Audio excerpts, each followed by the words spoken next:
ఫియస్ devotional club ఆధ్వర్యంలో అరుణాచల యాత్రను చేపట్టినట్లు క్లబ్ ప్రెసిడెంట్ ఎంఎస్ఆర్వి సత్యనారాయణ తెలిపారు. కాకినాడ టౌన్ హాల్ వద్ద అరుణాచల యాత్ర ప్రారంభోత్సవ కార్యక్రమం జరిగింది. ఫియస్ డివోషనల్ క్లబ్ కు చెందిన 6 సభ్యుల బృందం కాకినాడ నుండి అరుణాచలంకు ఆధ్యాత్మిక యాత్రను చేపట్టారు.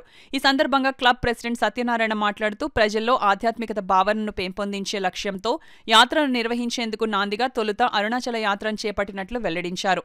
ఈ కార్యక్రమంలో గూటూరు సత్యనారాయణ, కటకం శ్రీనివాస్, రాఘవరావు, సుబ్రహ్మణ్యం, సాగర్ తదితరులు పాల్గొన్నారు. ఈరోజు టౌన్ హాల్ దగ్గర నుంచి బయలుదేరి అరుణాచలం తిరుపతి వరకు ఈ యాత్ర కొనసాగుతుంది. వయా కాణిపాకం అనేది కొనసాగుతుంది. ఈ దారిలోని పుణ్యక్షేత్రాలను సందర్శించుకుంటూ వెళ్తాము. ఇదే కాకుండా భవిష్యత్తులో కూడా మరిన్ని ఈ ఆధ్యాత్మిక కార్యక్రమాలు చేపట్టాలని ఈరోజు ఉదయం మా అఖిల పక్ష కమిటీ నిర్ణయించింది. దాని అనుగుణంగా మేమందరం కూడా ఫ్యూచర్లో ఆధ్యాత్మిక కార్యక్రమాలు చేపడతామని ఈ విధంగా తెలియజేస్తున్నాము. ఈ యాత్ర కార్యక్రమంలో చాలామంది మిత్రులు దారిలో మమ్మల్ని అనుసరిస్తారు.